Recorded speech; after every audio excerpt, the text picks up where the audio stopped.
to 3305 Vibes, where vibes are felt, not forced. Today, we're coming to you guys with episode 3, Food for Thought.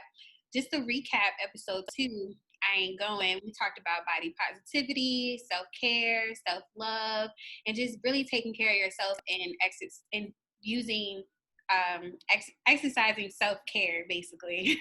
If you haven't checked out episode 2, make sure you click the link in our description and it'll take you over to our YouTube and subscribe. So today we're coming to you guys with episode 3, food for thought. It's kind of like a part 2 to episode 2, but we're going to be talking a little bit more in depth on like life situations and how to handle those. We got a little bit of a different setup today because we do have a special guest, Octavia Burney, who is actually Tasha's cousin. She authored the book, The Storm Saved Me, and we have the book here. She has it over there as well. We're going to be linking her book on our actual Instagram page, so go check it out. It's a really good book, really easy read as well. So definitely suggest you guys go check it out. We'll be referencing this book today throughout our conversation, and let's get started. So today, basically, we will be talking about confronting situations in life, seeking help, benefiting from guidance, figuring it out, and accepting and embracing yourself, especially in your early 20s when you are hit with a ton of situations and maybe you don't know how to handle it, and just doing it for yourself, as well as practicing being like open-minded in your situations. And Ms. Octavia Burney will help us get through those situations, provide some advice. So let's just go ahead and get into that. Hello, everybody. Thank you so much, you all, Natasha, Celine, and Stephanie, for having me on you all's podcast. I'm very honored that you all wanted me to be part of it. You all are doing great with your show, so I just want to first of all say that, continue doing that and motivating not only other women but men as well, because I'm sure men watch your show as well. So continue to be great and, be in that light that people need to see, and that positivity from, African American women doing positivity in the world. So thank you so much for having me. I'm so excited. The Storm Saved Me is about a really tough time in my life back in 2011 into 2012, where I basically was fired from my job from like no reason. I was always early, always stayed late. Never had any problems. It was a shocker not only to me, but also my coworkers. And so I just went through a really tough patch. But in that tough patch, God molded me into a stronger, more faith-filled person throughout it. And that's where the book stems from. Thank you for that. I know that we had a few questions after we read it. We all felt as though the book was very inspiring, especially for our times in our lives. So actually on page 9, you mentioned that chaos was coming in every direction. So during that time, was it hard not to lose faith in God and in the situation that you were going through? Yes, it was difficult to not lose faith, just because you kind of wonder, okay, why is this happening to me? Like, why I lose my job? Why am I now having to figure out how to pay my rent? I also had a friend of mine also had moved in with me at the time, because she was saying that she was struggling, and she ended up moving with me before all the chaos started. But when she moved with me, the plan was for her to get a job and to kind of help me, because I was also in college at the time as well, and working 2 jobs. Like, I was really doing a lot, but it was chaos coming from everywhere, because I was trying to not only figure out myself, but now I kind of took the role on as trying to help somebody else in my own issues and my own troubles. And it became a lot, to the point where I was getting headaches. I couldn't sleep. My car ended up getting repossessed. I had to walk to work in the dark, by a highway by myself. And it wasn't easy. I had to walk to school. I had to walk from school to work sometimes. Thankfully, it wasn't too far, but it was far enough to the point where you're like, oh my God, like somebody could kidnap me, somebody could hurt me, I could get hit by a car. It was just a lot of things going on through my mind at that time. But I had to keep my faith, because if I would have lost my faith, then I probably would have end up going into depression or ended up having like anxiety or something that could have really took me into a darker place. I was already in a dark place with dealing with all of that, but it could have really took me to a dark place. So I really had to pray, and I'll wait to answer the next question. I was about to answer, but it just took me into like a really dark place. Okay, God, why me? But then you have to think, why not you? Because we all have to go through something. Look at what God went through. And so we all have to go through something to get to our purpose in life. And that kind of helped me.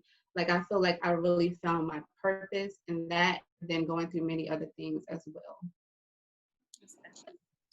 It's funny that you had said like working 2 jobs, because like as I was reading the part where you were saying that you worked at like the hotel, and he's like it was good money and all that, but you was just like why am I here? And I actually went through that this summer before our junior year, where I was working like 3 jobs. Like I was working at Hardee's, I had an internship, and I was working at Gymboree. And like one day I sat in my car and I was saying the same thing, like, why do I have to do this? Like, why? But it was because I wanted to like provide for myself, and I wanted to have these responsibilities. Like I had just got a new car too. So I really wanted to show my parents that, I'm responsible. I can do this. I can pay for things. But it was extremely hard. Like when I read that portion, I was just like, we went through the same thing. Imagine like how many other young girls at that time period as well were going through that. But it was just weird when you had said that part. I was like, wow, I was going through the same thing. Yeah, and then I was very prideful. So I didn't like asking people for help. I was just like, no, I'm not asking nobody for help. I got this. I'm independent. Like, I'm not going to ask anybody. And then I'm the youngest of like 9 kids. So everybody pretty much spoiled me. So I didn't want to give that spoiled image. Like, let me go and ask for money, or let me go ask for this. I didn't want to do that. Like, I've always been like a strong-minded person. I didn't want to seem like, okay, let me go ask everybody for help. But at the same time, I should have asked for help, but I was just very, very prideful. And that was the negative part of going through that experience. Definitely. Yeah. So is there, piggybacking off of that, is there any advice that you could give someone who may be slightly afraid to ask for help, or does have a little bit of pride in them where they're like, I can do it myself? Like, is there any advice that you could give to those? Yes, I would say you can't ask everybody for help. Like, you genuinely know who you can go to for help. You genuinely know, okay, this person is going to help me, and this person's not going to talk about me or make me feel like because I'm coming to you for help, then I'm down here and you're up there. It's not that. So there's certain people that I would say you can go to for help. I wouldn't ask any and everybody, because any and everybody is not going to be for you. And then that could cause more issues for you than you going out and asking somebody for help. Like, if you ask your sister and you and your sister have a good relationship, then that's a good person. Or you ask one of your close friends. But sometimes people that we consider our friends are not really our friends. And you find that out later in life. Like, everybody that we think are our friends are not our friends. So you go to them for help and you're asking them for help, and then they give you what you need, and then you find out later on in life, oh, such and such was talking about you or whatever. And it's just like, okay, well, I thought we were friends. Like, why would you, talk about me in that way? Yeah. So it took lots of prayer, and it took lots of, okay, who do I go to ask for help? And it ends up being my sister. My sister could hear it in my voice that something was going on with me, because I'm normally like a cheerful, happy person. And I just be like, hey, how you doing? Yeah, what's up? Like, it was just, you could hear it in my voice. And so she ended up saying, hey, come to Charlotte with me for a little while until you can get back on your feet. And that's what I did. I also asked my mom and, other friends that I was really close with. But my sister was that one that I was like, you know what, I'll go stay with her. And I had to tell the friend that was living with me and not really helping me, you got to go. I'm sorry. Like, 'cause I can't do it. Like, I can't take care of you and myself. So you have to go. I'm going to tell the apartment that we're going to get somebody to sublet the apartment. And I left. That's good. Thank you for that advice. You're welcome. Next question. I think you've answered this question, but I wanted to go back. Is there any suggestions or advice that you could give someone that has suddenly lost their job, or is currently going through the process of looking for another job, has a job but doesn't really like that job, but they're trying to progress to find, their way? Okay. If someone has lost their job, I would say don't just get something, the next job, just to get something.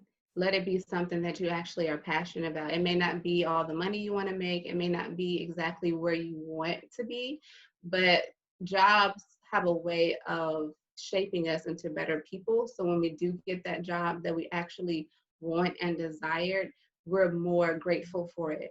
So I would say look for a job, but look for something that you also have a passion for. So you're not just skipping around from one job to the next. And then if someone has lost their job recently, I would say to continue to pray and don't lose your faith in the midst of it. And if you need help with something, depending on where you live, there are lots of resources. Like North Carolina doesn't have a lot of resources for like single people, but I know DC, Maryland, Virginia, they do. Like as far as like if you need help paying with bills or help paying your light bill or something like that, there are resources out there to help and assist you. Unfortunately, when I was going through my issue, they didn't, because I didn't have kids. And it was like, I had to have a kid to get assistance. Like I had to have a kid to get help. Like I didn't want to be that statistic. So unfortunately, I don't have any kids. It was just like, y'all can't help me because I don't have a child. Like I didn't understand that, but a lot of states will assist you and a lot of states will help you when you're going through that and you're trying to find that next position. Also, you can go to your local, unemployment office, and they can give you specific jobs that you may like. Like you write down exactly what you want. It's like a piece of paper. They basically go down the line. What are your interests? What do you like to do? And then they can kind of match you with a job, because everything that we look for is sometimes not on Indeed or Google or whatever. Sometimes places don't post everything. So going to the unemployment office, they may have something better for you that's not on these websites that a million people have already applied. Okay, I know previously you had spoke about like your mental health, like not wanting to get into depression or anxiety and all that. I actually struggle with kind of like anxiety, and I did have like, well, I still do with chronic migraines and things like that when I get like super stressed out or like have anxiety. So what tools do you have or you use to kind of like stray yourself away from that and not go down that tunnel, besides like, of course, medication and things of that sort? I do not like medicine. Me I neither. will say. I do not like medicine. I worked in the medical field for over 14 years, and I just don't. I've seen like what medicines can do. Now, I'm not going to say that all medicines, but some medicines do help you. But there are some that I'm just scared of, and I would never take. I was having issues sleeping, so what I did do was I took up kickboxing and boxing lessons to kind of get rid of my anger. And then people be like, girl, your arms and your legs, like, what are you doing? But I took up, like, I would literally go to kickboxing and boxing classes like 5 times a week to like get rid of like all the emotions, everything that I was feeling and everything. So that helped. I would run. I would get up at like 5:30 in the morning and I would go running for like 30 minutes. Okay. I'd be very open with like my siblings. Like I have a very great support system. So I'll be very open. My mom, I call her like a million times a day. So I will be very open with her and just talk to her. I also have a lot of like doctor friends. And so I would talk to them about like, hey, this is going on. What do you suggest? But there's also some apps that I think Tasha was on this episode when we did our mental health show that my friend suggested that I've never heard of. And I'll have to get you that information so you can put it with your podcast. But it's basically an app that you can go on, and it has different music. It has different like different things you can read to like get over certain thoughts. And for me, music is therapy and dancing is therapeutic for me. And at that time, I was actually dancing, like the leader of my dance team at my church. So like dancing, like I would pour all of it into my dance, and I would just express and I would end up crying while I was doing my dance at church, and everybody was like, "Oh, that's great," but they didn't know everything that I was going through. But I would literally pour my heart into it. So I would say kickboxing. If you like to dance, turn on some music and just have a good time by yourself. Um, Running was good for me. Writing was good for me. If you like to write those feelings out. Don't hold them in. And if you have an issue with something, make sure you're expressing it and you're not just like, I'm not going to say anything because I don't want to hurt this person's feelings, or I don't want to do this or that. Make sure you're expressing yourself to your full ability. Like just don't hide stuff in your heart, because then eventually it's going to come out. And when it comes out, it's not going to be pretty. So I would say be more expressive.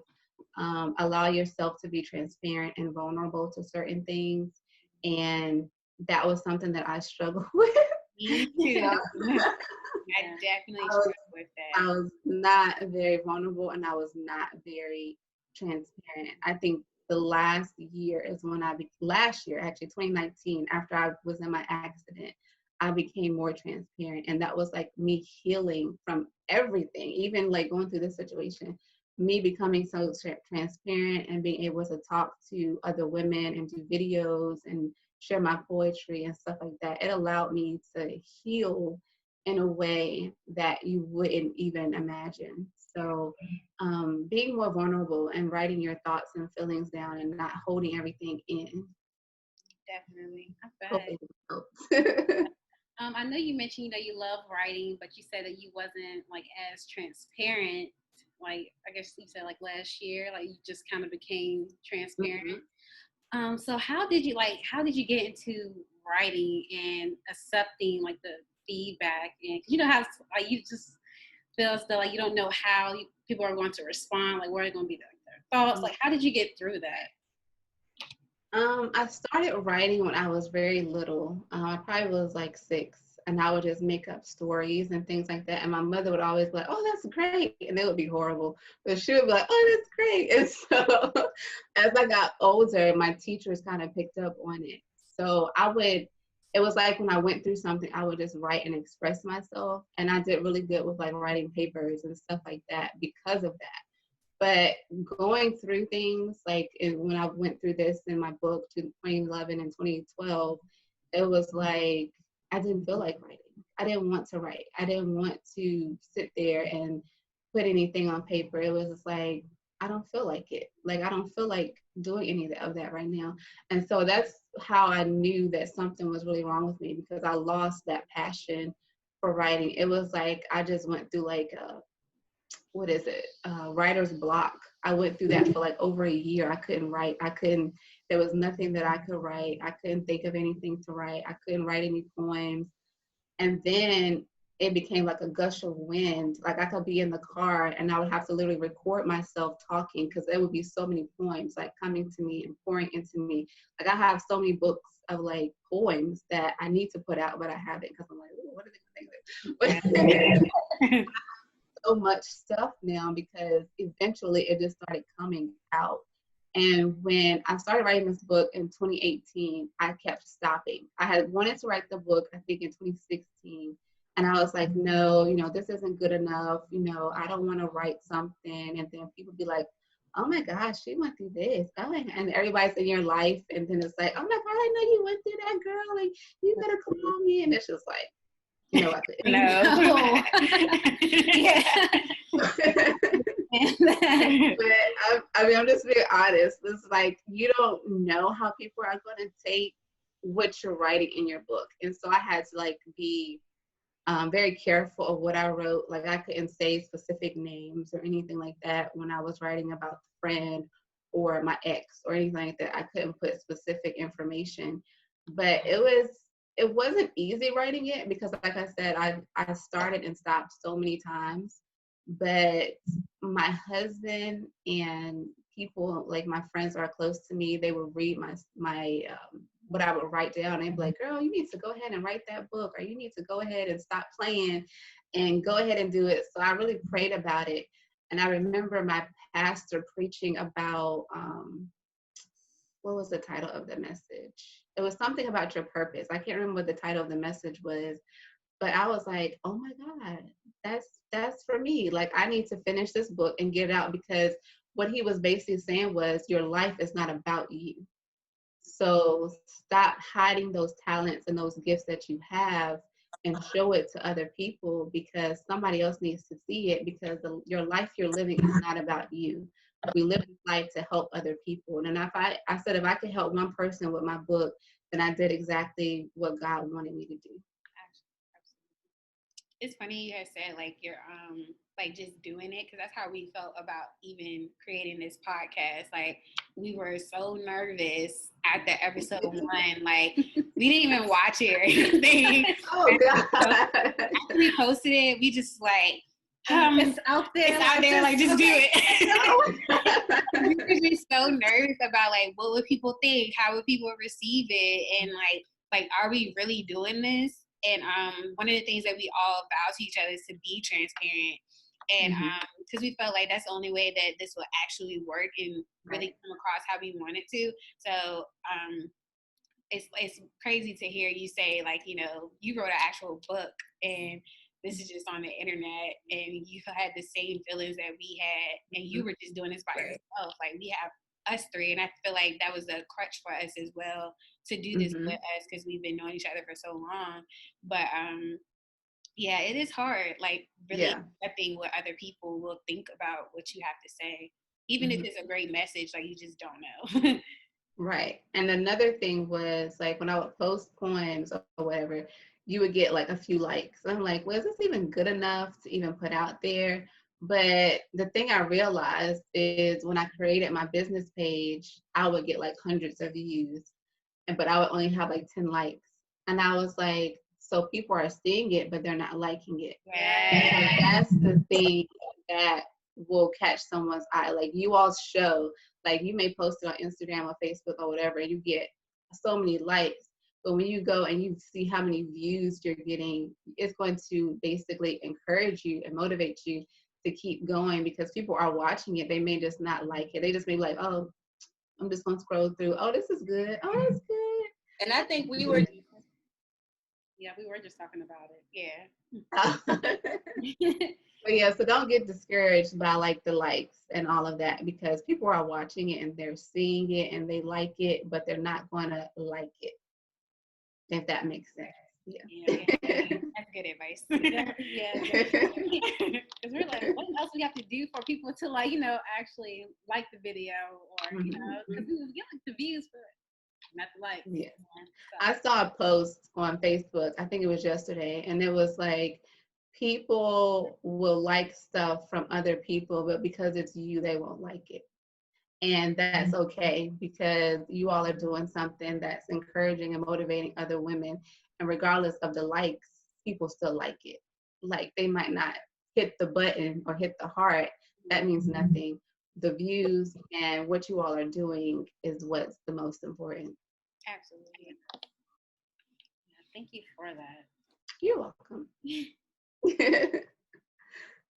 I guess my next question would be, because the reason, again, why we started our podcast is to kind of like really churn out those 20-somethings. Like, it's a really groundbreaking age range. Like, you turn 21, you're in college, you get the career, you don't have a career, and like, and you really like kind of try to figure out where you are. So, like, what would you recommend to any young women right now that's like lost or really trying to find their purpose, or just really trying to navigate through these 20-somethings?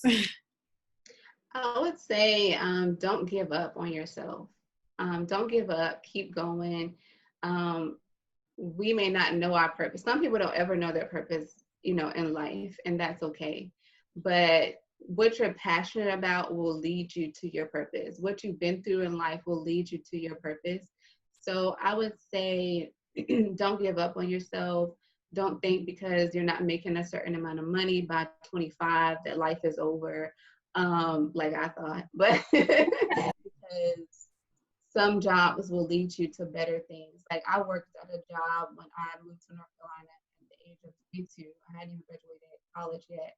And I work with this doctor, and I'm now 36, and me and that doctor, I ended up nannying her kids as well. I was doing a graduate program, and we have a great relationship, and she ended up just mailing me like a gift from my nursery because of that relationship. And so don't think that because of where you are at 22, 23, 25, that you're not going to get to where you want to go, because it's coming. It may not come as fast as we want or as quick as we want, but it's definitely going to come. And that purpose, like I said, some people may not find it, but your passion will lead you into exactly what you're supposed to be doing. If you love to work with people, then that passion will lead you into exactly what God wants you to do.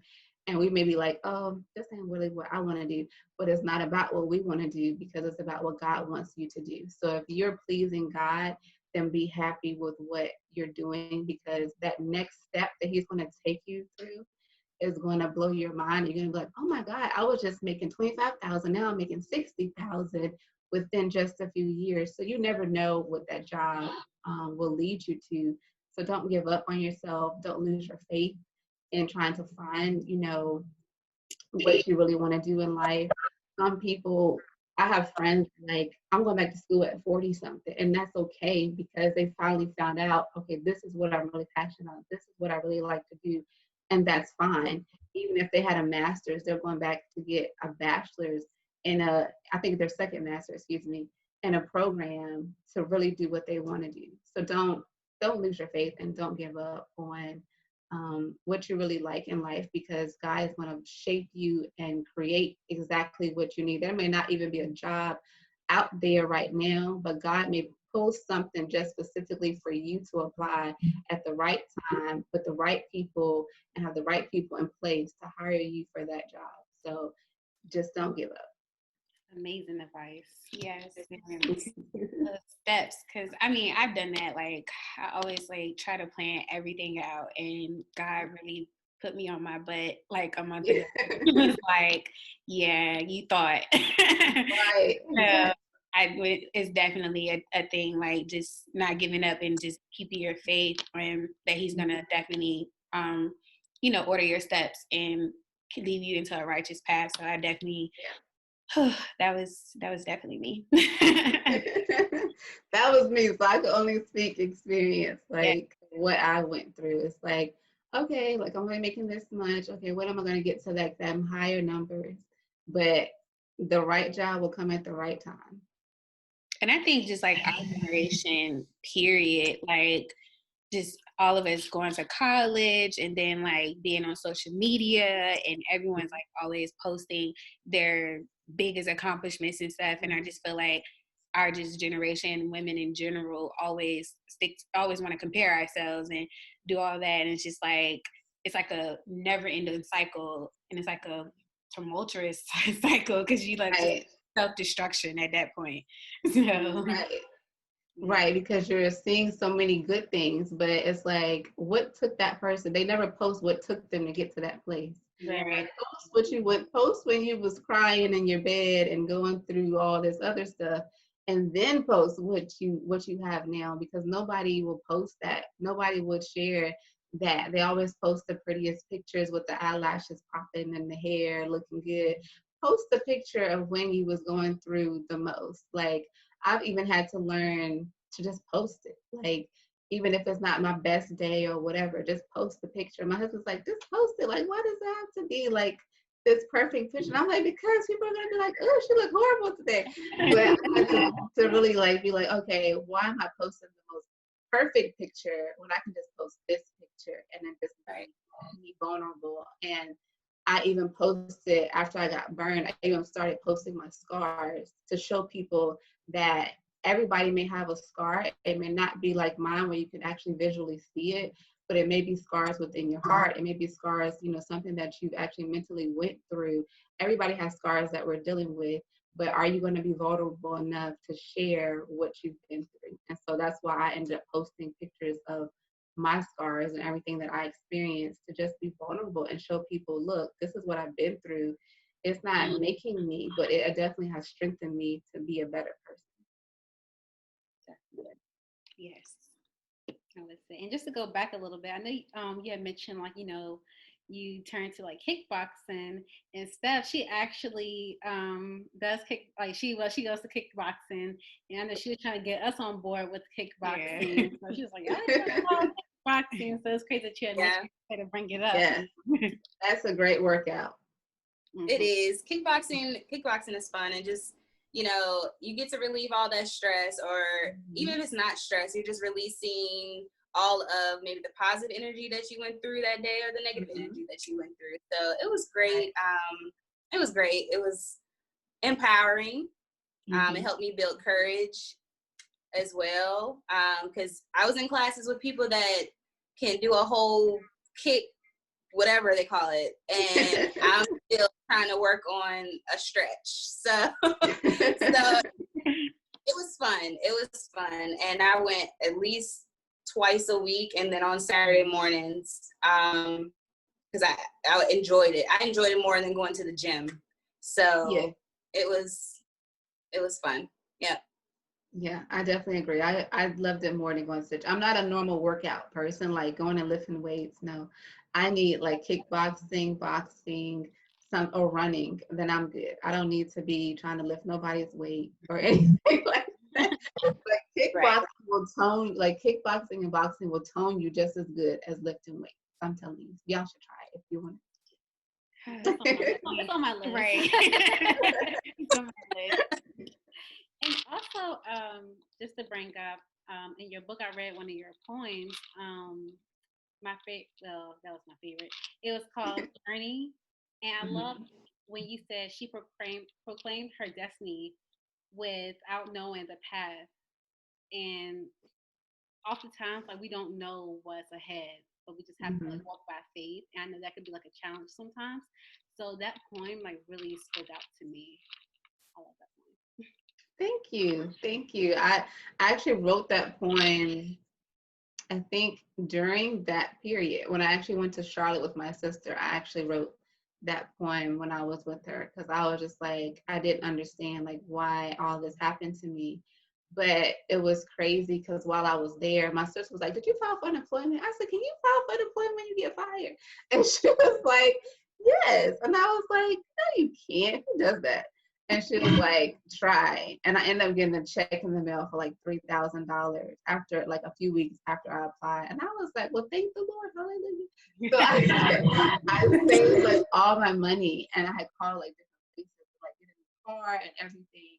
And I remember everybody basically, I didn't even apply yet. They were just telling me, no, if you had a repossession, no. And I was like, God has the final say, so I don't care what y'all saying. So I went to the dealership. I found my car. I didn't even talk to anybody first. I found the car, and I said, this is what I want. And the guy was like, okay, let's go apply. I was like, okay. And I went and applied, and I got approved, and I drove off the lot with my car after everybody was like, you are not going to be able to get a car. I was like, here's your check. Thank you. Bye. Yeah, so, definitely have to be open-minded. Yes, being open-minded. Yeah. So, do y'all have any more questions that you like to ask?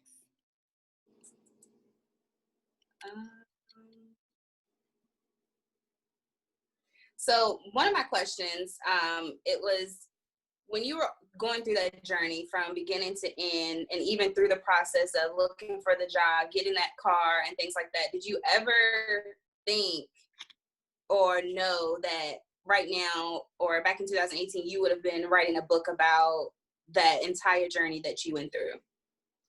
No. I did not want to share the information. Like, if you know me personally, I'm very private. I do not like people in my business. I don't post my business on social media.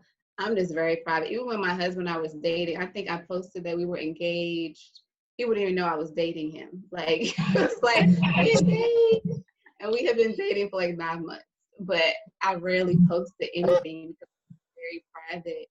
And so I never would have thought I would have been writing a book about a personal journey of mine. So I know that was God trying to get me to be more open and sharing more with other people, because somebody needed to hear my story in order to get through whatever they were going through and to get through their journey in life. So I just was like, okay, well, I'm gonna write this book and hopefully somebody will like it. So that's what I did. And we do. That your book, it was great.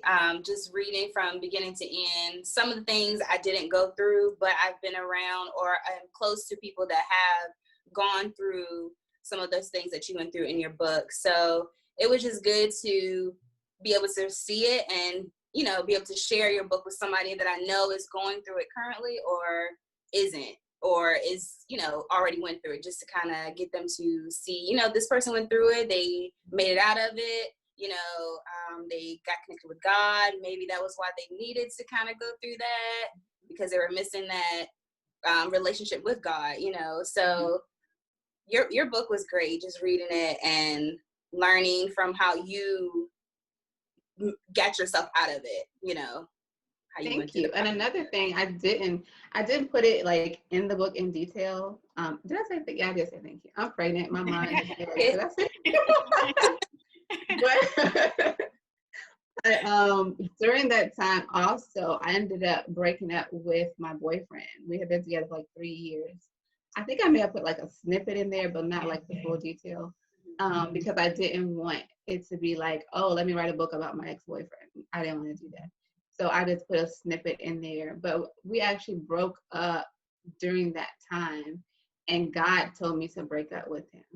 Like, it was like, he's not the one. I was like, yes, he is. And it was just like, and so God was like, no, I need you to end this relationship. And it was just really difficult for me.